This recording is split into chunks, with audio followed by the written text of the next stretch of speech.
welcome to episode 18, I believe we're in, of the journey home, the story of us. And we have stories and tales on the wind of time. And we're here with Bucky Reed again today. Hello. Hello, Rose. um, so question before we do continue on. We have a little short list. So have you heard anything on publishing the second book?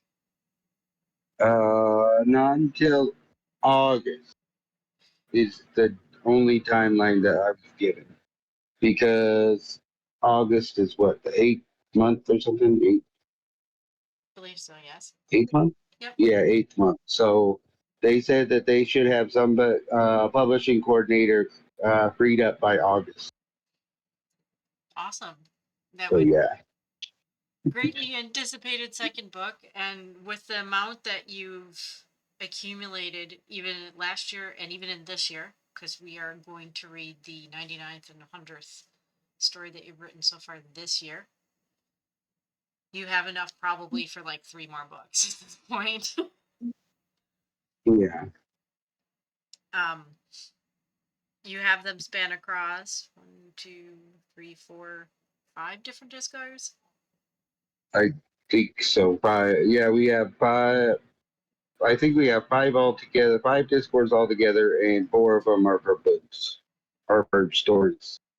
Either 3 or 4 books. I think it's 4 that are for stories because there's the Tales on the Winds of Time Discord, and then there's the Seed Collector, and then there's Growth of Soul, and then yeah, there's 3. There's three primarily dedicated to stories and 2 other ones besides the podcast Right. that are just for regular chat if you just want to hang out with us. Yeah, we kind of have a crew that goes in and out. Some of us are on different time zones, so are working a lot, but you're usually around because you're posting stories. But again, Here. anybody can come and join. You can come check out stories. You can see where the books are available, or the book that you have, the second one, we anticipate to come out soon. Maybe we can manifest that it comes out a little faster. Yeah. And you have this one, which is the podcast one. So anybody is able to view the podcast through YouTube. If you don't have Spotify, I believe it's also on Audible. I have to go double check on that one. And you're able to view or listen to any one of these. I say view because the YouTube video only shows what's on our screen right now. And I believe it's just audio on Spotify for now. And bring your perspectives. So. Yeah. And then the one word in this G word, I guess it's Gwyllgi. Gwyllgi. Because it's Welsh. So, okay. Yeah. Is it the Gwyllgi? Is that it? Yeah. Gwyllgi or something like that. Yeah. Okay. Okay. Pardon me, I don't speak Welsh, so I'm just going by what Google says. Okay. I don't know. And Google is probably run at least by Meta because most things are AI at this Yeah. point. So. AI. All right. We'll do the best to pronounce it as it is. I'm gonna say that I know a little bit about what you're referring to, but I have not read any of the stories as usual. Normally, I don't read ahead. Some of them I do know. I could give you the backstory on it if you want after it then. Okay. All right. Because I think I have the notes on it. But yeah. So today we're gonna dive into a little bit more of like legends and myths that are kind of like the cryptids or kind of like the boogeyman type thing. This one more on to the dark. I think it's Gwyllgi is what that like a trickster hellhound type thing or a shadow dog. Yeah. Something like that. Okay, so I will read the first one as we usually do. Okay. Alrighty. Eleanor's Encounter. In the heart of Wales, where the valleys dipped into shadow and the hills stood like silent sentinels, there whispered an ancient tale. The air hung thick with mist, wrapping around the gnarled branches of oak trees, as if the very earth held its breath. It was said that on nights when the moon was but a sliver in the sky, the Gwyllgi roamed free. One on one such night, a solitary traveler named Eleanor found herself on a winding path that twisted through the woods, her lantern flickering weakly against the encroaching darkness. The village she had departed lay far behind her, its friendly lights swallowed by the deepening gloom. As she walked, an unsettling chill danced along her spine, whispering of unseen eyes watching her every move. Suddenly the air became still, almost as if the world had paused in an airy silence.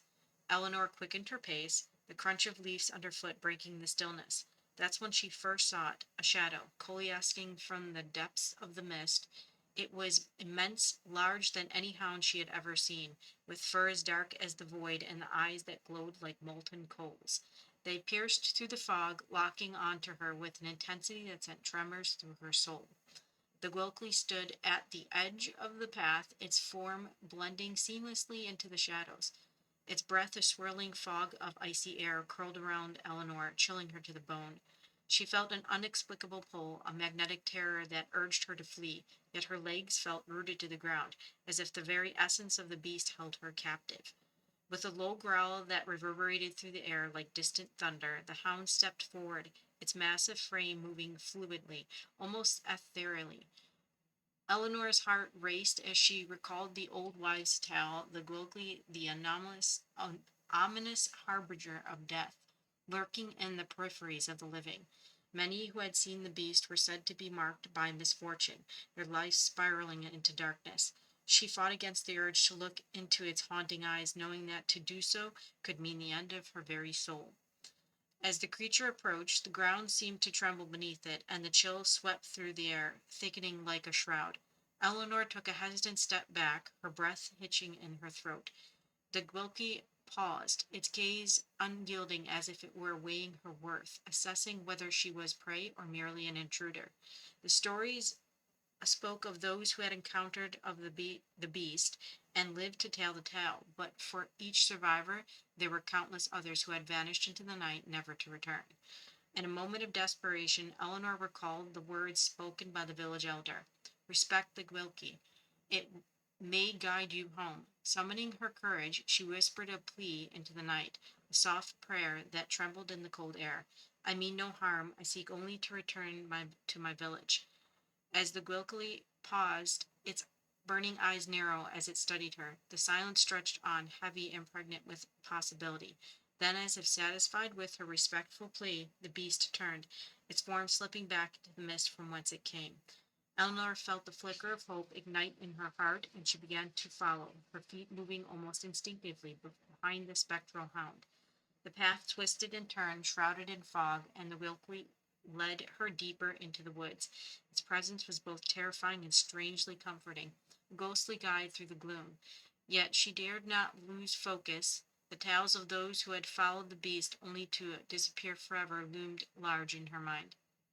Suddenly, the Gwyllgi stopped at a crossroads, its eyes gleaming like twin embers in the dark. It turned to her, a low growl rumbling within its chest as if warning her to choose wisely. She hesitated, her heart pounding. Would she take the path to the left, where shadows danced menacingly, or the right, where the sound of rushing water echoed softly? With a deep breath, she took a step forward toward the right, the safer route, she hoped. The Gwyllgi watched, its gaze unwavering, and then it melted back into the mist, leaving Eleanor alone once more.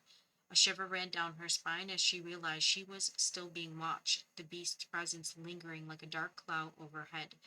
As she continued on her path, the fog began to lift, and the familiar outlines of her village emerged from the shadows. Relief flooded through her, but the memory of the Gwyllgi stayed etched in her mind, its haunting eyes, its chilling howl, the way it had hovered on the edge of darkness, a guardian and a predator all at once. Eleanor never spoke of her encounter. The stories of the Gwyllgi were meant to instill fear, to remind travelers to respect the unknown, but she understood that the Gwyllgi was more than a mere specter of death. It was a reminder of the thin veil between life and the mysteries that lay beyond. a creature that dwelled in the shadows, forever watching, forever waiting. And as she lay in bed that night, the darkness whispering outside her window, she couldn't help but wonder if she would ever truly be free from the gaze of the Gwyllgi.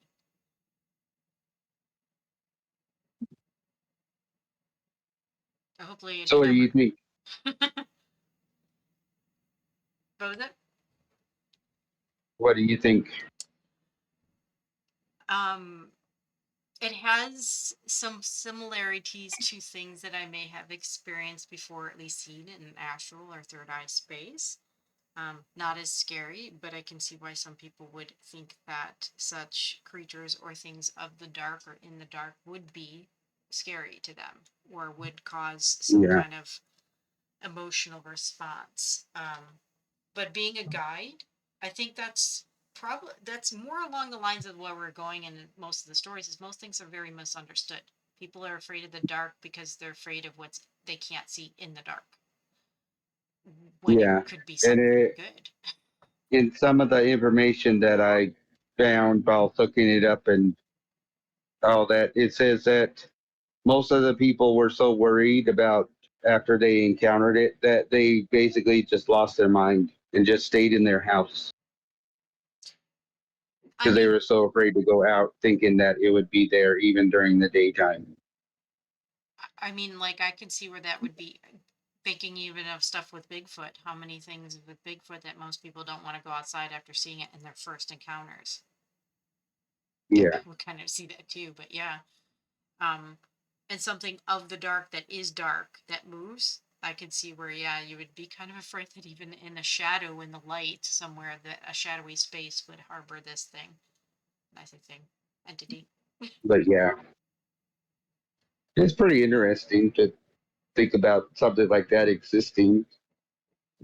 I mean, we hear stories on it. You hear about shadow hounds, you hear about hellhounds, but you hear about shadow beasts. You hear about dark clouds that actually are sentient or have its own brain to move.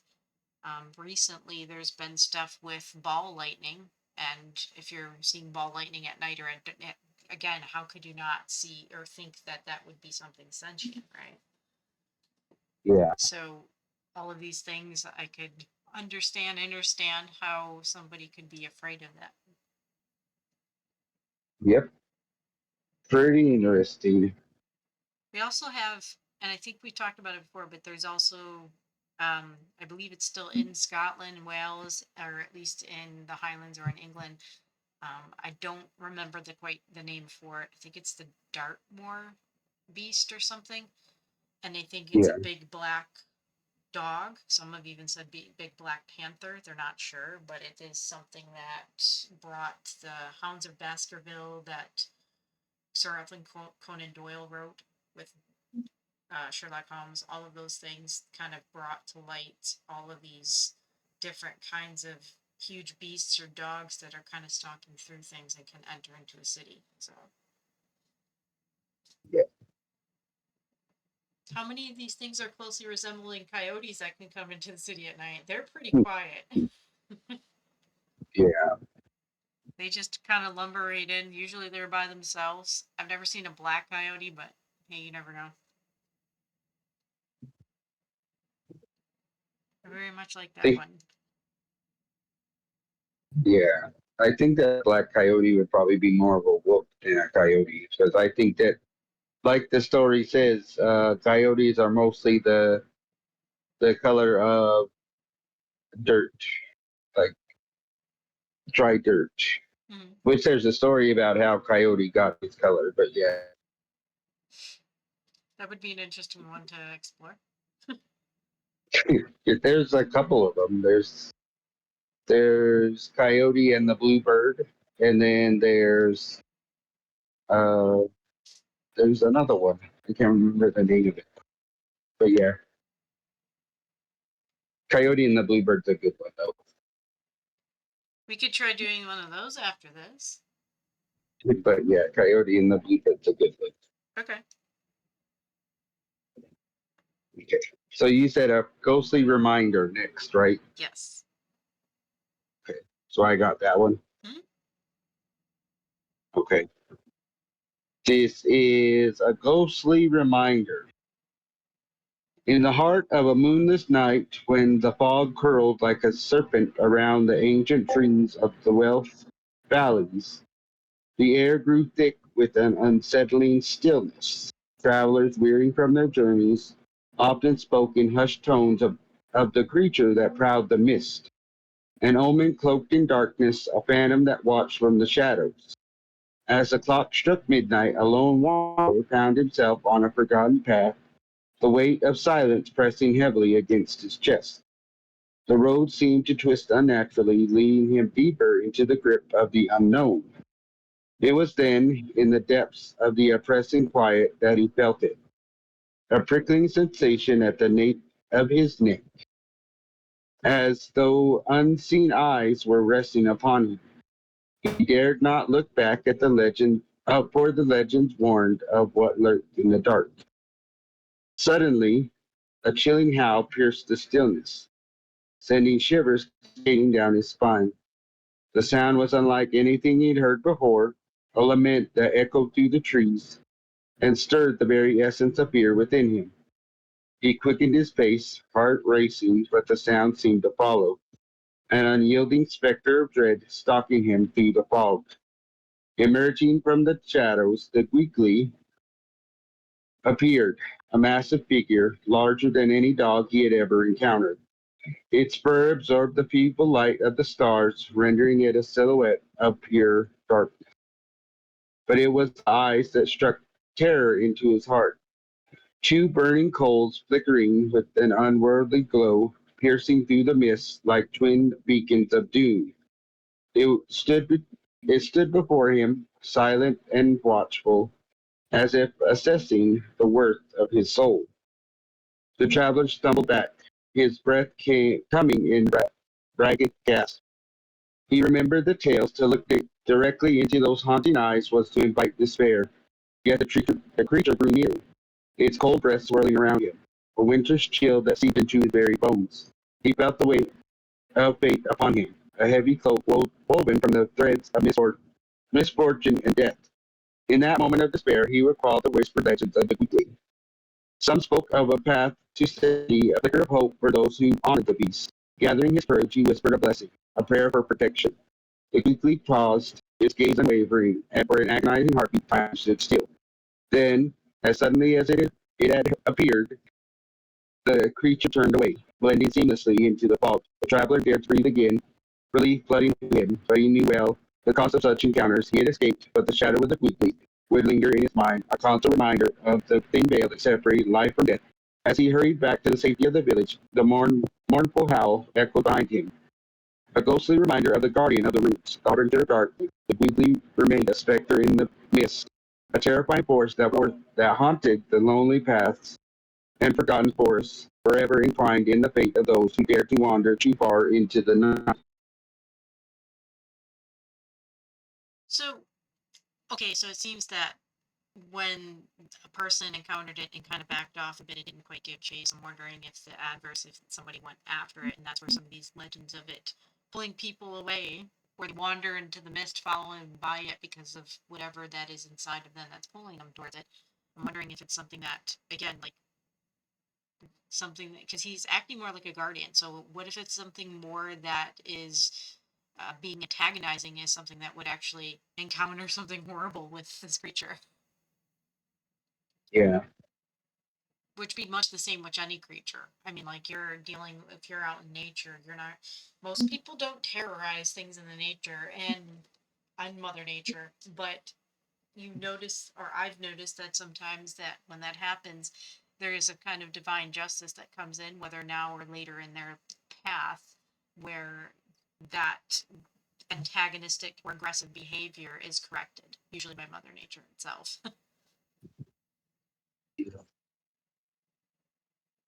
It does But remind it's really interesting.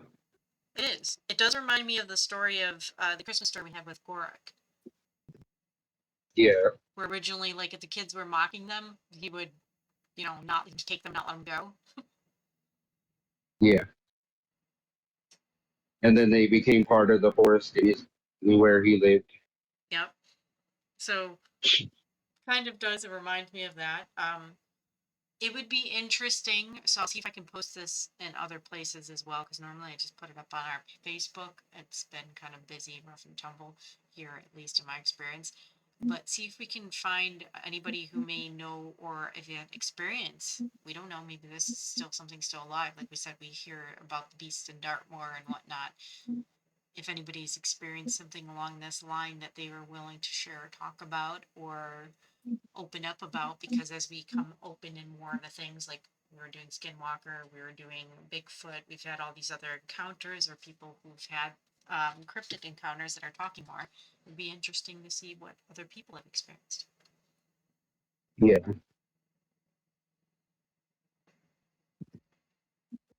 Um, it's interesting, the depiction of them as well. Like I said, it's kind of something in an astral sense I've seen. Won't give away too much though.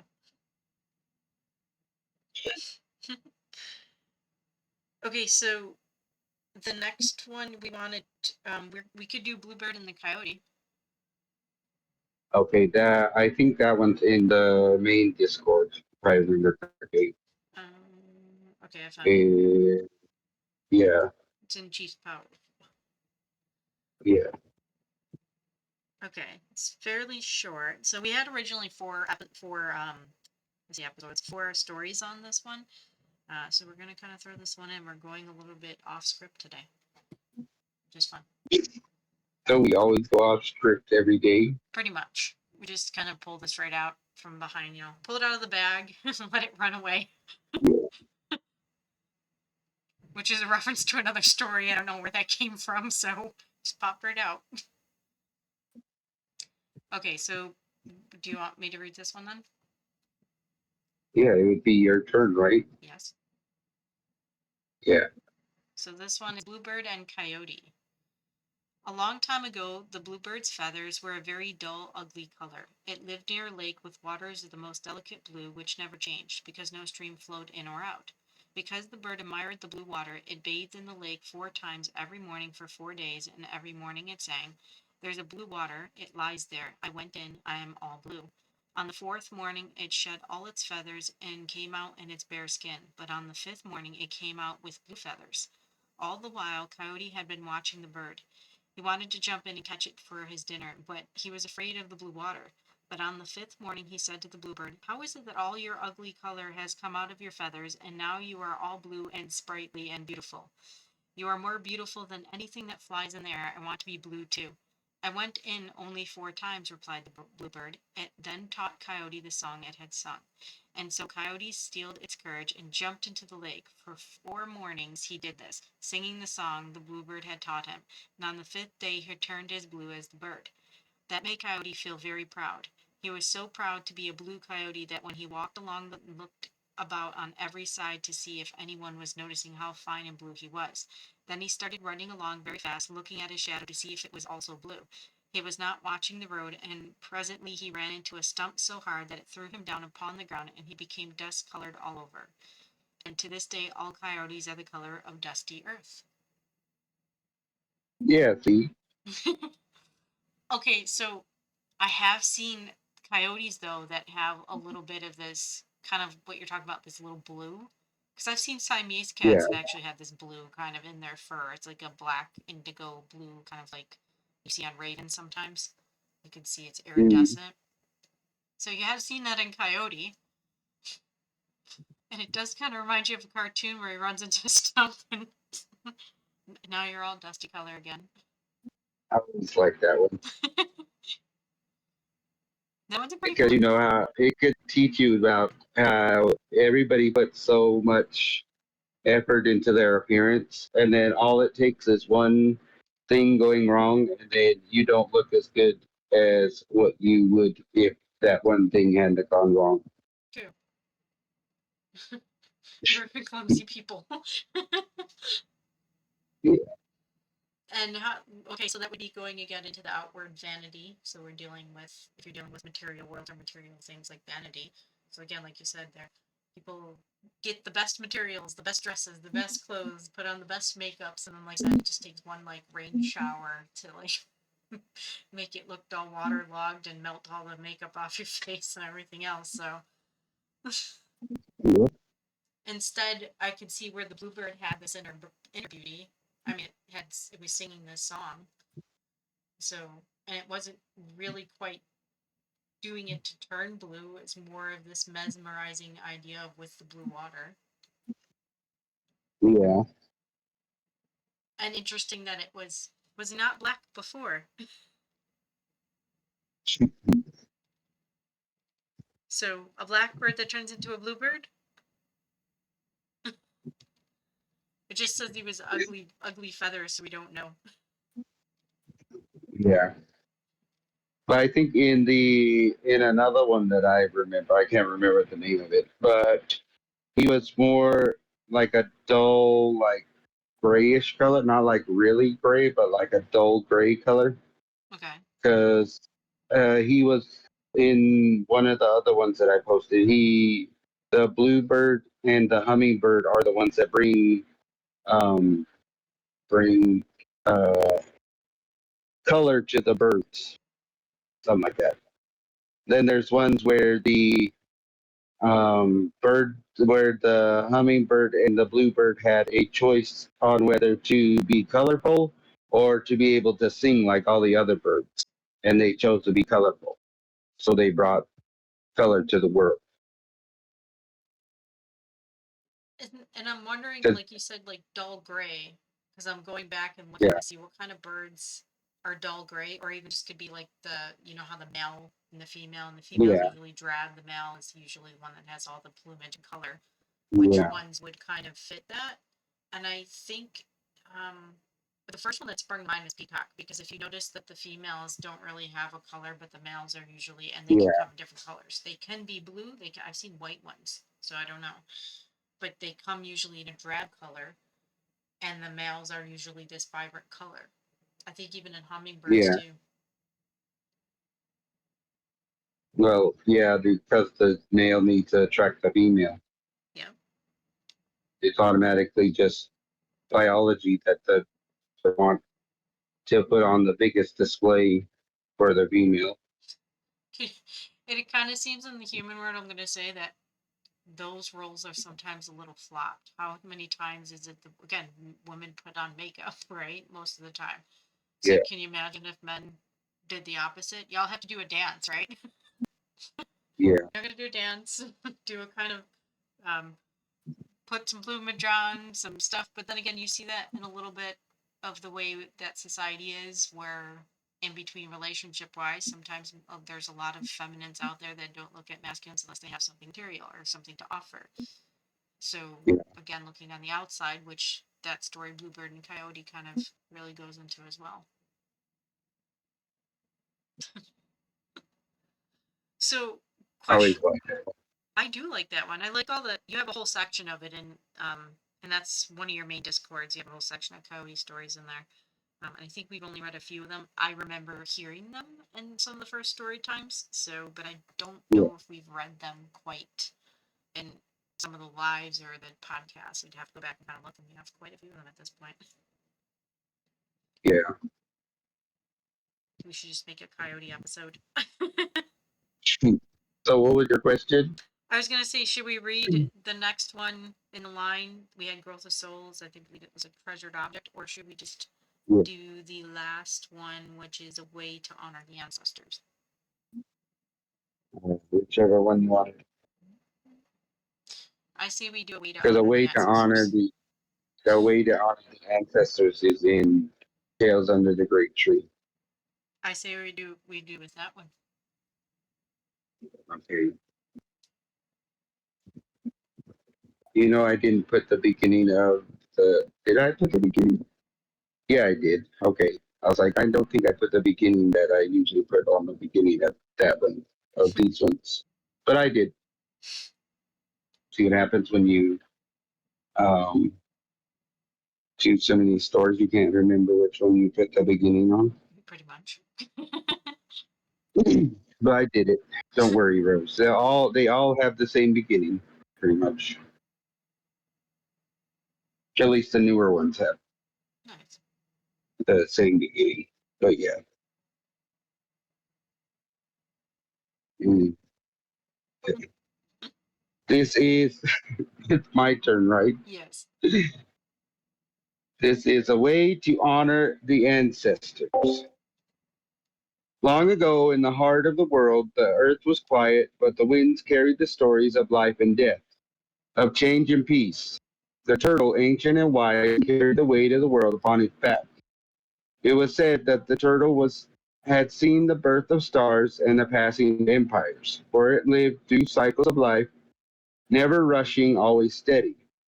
It is here, under the vast canopy of the great tree of life, where the branches intertwined like the lives of the people beneath, a gathering was held.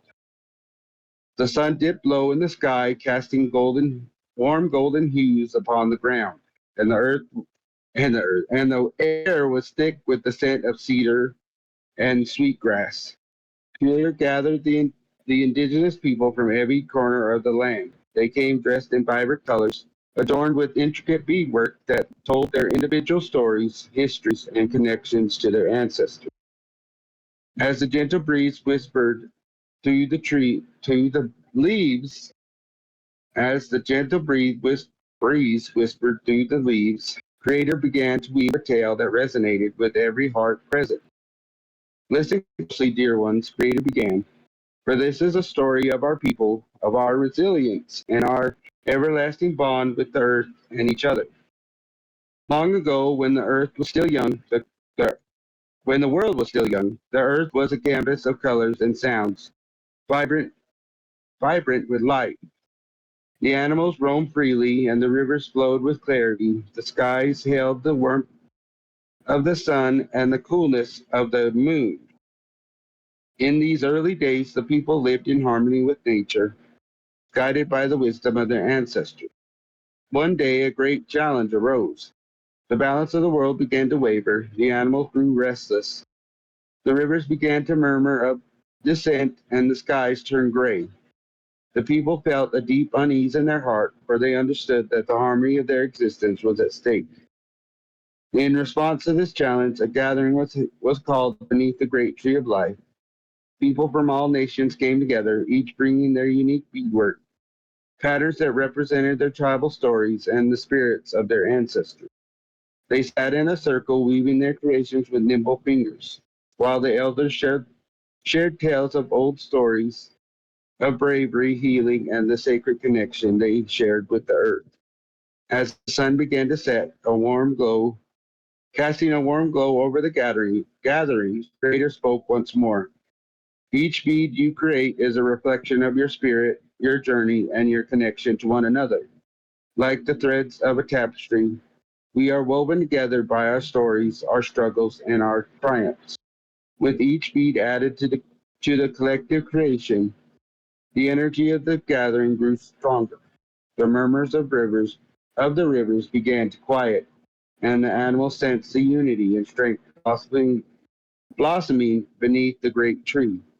The people realized that their individual stories, were also part of a larger narrative. Each bead symbolized not just personal experience, but the shared history of their communities. As night fell, the stars twinkled above, and Creator continued. When we honor our ancestors through our art, we honor ourselves. The designs you create are not just decorative, they hold the wisdom of our people, the lessons learned through hardship, and the love that binds us all. In this way, we find healing and strength, not only for ourselves, but for generations that will come after us. Inspired by Creator's words and the sacred art of beading, the people began to share their dreams, their hopes, and their fears. The circle deepened, and through their stories, they found solace and understanding. They spoke of the importance of passing down traditions, of nurturing the young ones who would carry their heritage forward, and of creating economic opportunities through their art that would sustain their community. The great tree of life stood witness to this powerful moment of connection. The people understood that their beadwork were not merely a craft, it was a lifeline, a means of expressing identity, and a way of healing from the wounds of the past. They pledged to continue gathering, to teach the next generation the art of beadwork, and to share the stories that shaped their lives. As dawn approached and the first light broke through the branches of the great tree, Creator smiled upon the gathered souls. May your stories continue to flow like the rivers. May your connection strengthen like the roots of this great tree. And may your beadwork shine brightly, a testament to your resilience and the love for one another. With hearts full of hope and purpose, the people departed from beneath the great tree of life, each carrying with them a renewed sense of identity, community, and the promise to honor their ancestors through their art. The tale of the gathering would be passed down, woven into the very fabric of their lives, reminding them always of the strength found in unity, creativity, and the power of their shared heritage.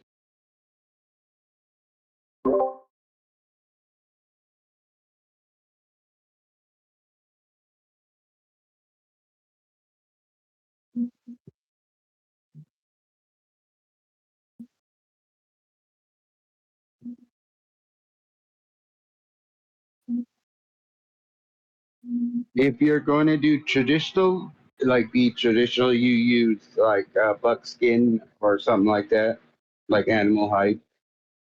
But there's also ones where you just use like I don't know, it's some kind of cloth, but some people use that as the backing and to feed on. But yeah,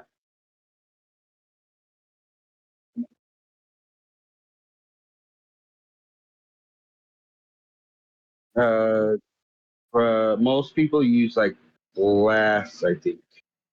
Okay. I think, pretty sure.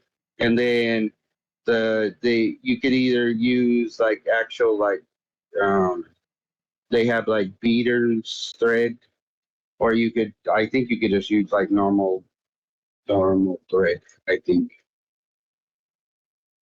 Yeah, because I pretty guess it sure. would depend on your region, because some people probably would use shells Yeah, for beads or tooth, bone. yeah, or how fancy you want to get with it. Yeah, because I Because mean the nowadays, yeah, more fancy your materials, the more you can charge for it yeah, if you're going to sell it. and some what like um ancient Aztecs would probably use like turquoise or whatnot, or jade. I don't know if jade was available. I would think jade, Obsidian was because they obsidian. used that for weapons and all that. So it's interesting because what would be imbued in the story in the bead, which, if correct me if I'm wrong, but a bead would signify even a story, would it not? With each bead. Yeah, So, how because what's you could look at telling a story as you crafting something from like that. You know, because you got to take each little piece and it has to come together to form something, hmm, I and mean, people can either choose to appreciate it or not. so like, and like we are talking about, so each bead again it could represent even a person. And at one time was the wampum belts. The wampum would actually be used for exchange, so they would have a significant purpose. Each Yeah, one, each material, however it was among certain tribes, I would say. It's just interesting to explore yeah, like which tribes would have their own beads that they or own material that they would specifically use. That would be something interesting to find out too. yeah, um but again, you see it like, because you can see it in a lot of other ancient cultures. Again, you see it within you see it in Tibetan monks, but if you're using they're using it as belief system. But again, they do use beads for mantras, and in fact in ancient Hinduism there's beads to tell the story, like they're what you would call their rosary beads, but it would still, it's not their rosary, it's their thing that would tell each story. So their each bead would have a significance, and that's how you would repeat certain ways or certain paths or certain mantras in order so that you're able to stay on an enlightenment path. You see it again if we're talking about a rosary, you're talking about, people say Hail Marys or whatnot. So it's a way to keep their brain in focus or online with something, or at least remember, because majority of the time, a lot of the old stories that we're hearing now, and we hear multiple iterations on that are repeated, are done orally. They're spoken out loud. So how do you remember, especially when we have people that over embellish or might get a word slightly wrong here or there or add something in? How do you get the Yeah. traditional straight line one, right? What's the actual truth through the telephone game Yeah. or the bead game?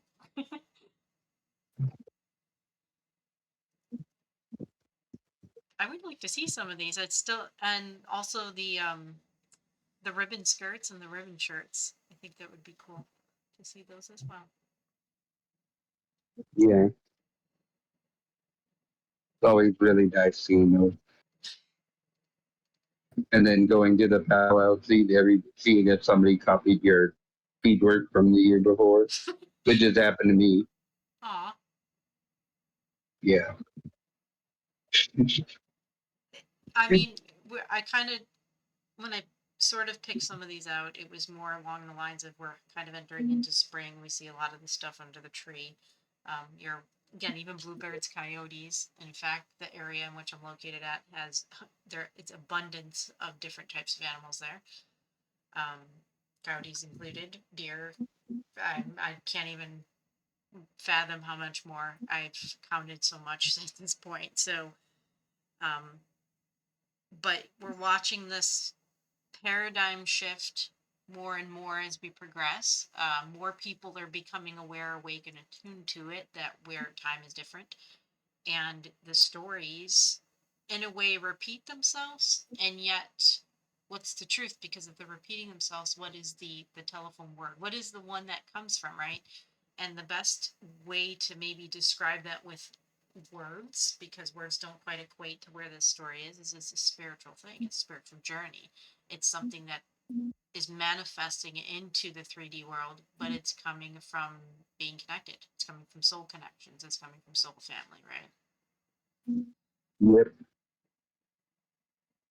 And even the scary shadow giant dog beast that isn't quite so scary is also a guardian. So the more that we explore these stories instead of being afraid to expand our perceptions, which you do a very good job of doing, thank you, the more that we can connect together and not be so judgmental or afraid or any one of those things that keep us limited and boxed in and contracted in and everything.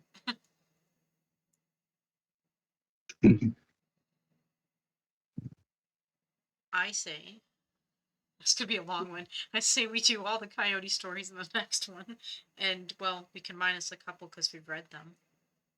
The first one's pretty Yeah. long. Then I say we do that in the next one, the next episode, Uh, so people have something to look forward to. And what similarities do they find in some of the coyote stuff and Wiggly, the story that we just read earlier, the Welsh story, um, and what is in their personal experience? We're welcoming everyone in. Please join the Discord. You can talk with Bucky. You can see some of the stories. You can comment on Facebook where we post, or even in the YouTube channels. And I was going to ask, do you have a YouTube channel that you're doing? I did what? Do you have a YouTube channel that you're doing? Tales in the Winds of Time? No. No. You just have a YouTube. I was going to, and then yeah, I just got busy like you. That does happen. And then because I'm going to be honest, to find a way to have a better platform to put all this on, because how many platforms are out there like Instagram, TikTok, X? We have all these Yeah. social media platforms out there. It would be nice to either have one that houses them all so that you can post and it cross posts between them all, or have the Yeah. ability to cross post better, because I know you can do it with a few of them between them. Um, there's way too many platforms, if you ask me, that everybody's kind of playing on.